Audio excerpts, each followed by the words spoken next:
আসসালামু আলাইকুম। সবাইকে আমন্ত্রণ জানাচ্ছি সকল টিপস সহ নিমকির রেসিপি দেখার জন্য।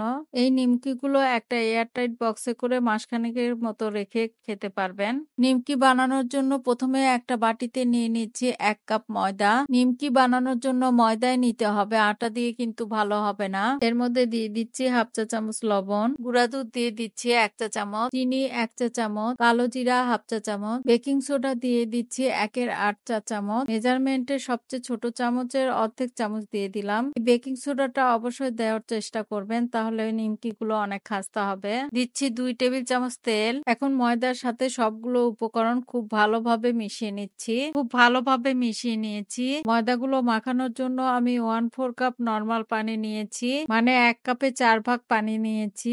অল্প অল্প করে পানি দিয়ে ময়দাগুলো মাখিয়ে নিচ্ছি। 4 কাপ পানি পুরোটাই দিয়ে দিয়েছি। আরো কিছুটা পানি লাগবে, তাই আমি এখানে আরো 1 চা চামচের মতো পানি দিয়ে দিলাম। খেয়াল রাখবেন পানিটা যেন বেশি হয়ে না যায়। এটা একটা শক্ত ডো হবে। খুব ভালোভাবে মাখিয়ে নিয়েছি। এখন আমি কাছ থেকে দেখিয়ে দিচ্ছি ডোটা কেমন হবে। এই ডোটা কিন্তু মসৃণ হবে না, এরকম ছাড়া ছাড়া টাইপের হবে। এখন এটা ঢেকে রেস্টে রেখে দিচ্ছি 10-15 মিনিটের মতো। 15 মিনিট পর ঢাকনাটা খুলে আবারও একটু মথে নিচ্ছি। এই ডোটা দিয়ে ছোট ছোট লেচি কাটার জন্য আমি প্রথমে এটা লম্বা করে নিচ্ছি। এবার একটা চাকু দিয়ে 10টা ভাগে ভাগ করে নিচ্ছি। 1 কাপ আটা থেকে 10টা নিমকি হবে। এবার একটা একটা করে ভাগ নিয়ে এভাবে গোল করে নিচ্ছি। সবগুলো গোল করে নেওয়া হয়ে গেলে একটা ভাগ রেখে অন্যগুলো সরিয়ে নিচ্ছি। এবার কিছুটা শুকনো ময়দা নিয়ে রুটি বানিয়ে নিচ্ছি। এই নিমকিটা বেলার সময় অবশ্যই শুকনো ময়দা ব্যবহার করতে হবে, তেল দিয়ে কিন্তু বেলা যাবে না। এই ডোটা রুটির মতো নরম না, তাই বেলে নিতে একটু কষ্ট হবে।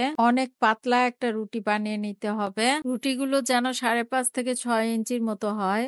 আমি একটা রুটি বানিয়ে নিয়েছি। এবার 4 ভাঁজ করে নিচ্ছি। দুই পাশে একটু আঙ্গুল দিয়ে চেপে দিচ্ছি। এবার একটা কাঁটা চামচ দিয়ে 3-4টা দাগ কেটে দিচ্ছি।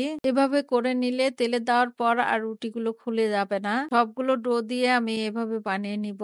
এভাবে আমি সবগুলো বানিয়ে নিয়েছি। এখন চলে যাব এগুলো ভাজতে। চুলায় একটা হাঁড়িতে তেল গরম করে নিয়েছি। তেলটা কিন্তু বেশি গরম হওয়া যাবে না। বেশি গরম তেল হলে কিন্তু উপরে কালা চলে আসবে আর ভিতরটা কাঁচা থেকে যাবে। অল্প আঁচে উল্টে পাল্টে নিমকিগুলো খুব ভালোভাবে ভেজে নিচ্ছি। ভাজার সময় তাড়াহুড়ো করলে কিন্তু চলবে না। সময় নিয়ে ধৈর্য ধরে ভেজে নিতে হবে। নিমকিগুলো গোল্ডেন কালার হয়ে এসেছে। এখন এগুলো তুলে নিচ্ছি। এটা তুলে নেওয়ার পর কালারটা আর একটু ডিপ হয়ে যাবে। প্রথমে 5টা নিমকি ভেজে নিয়েছি আর বাকি 5টা নিমকি এবার ভেজে নিচ্ছি।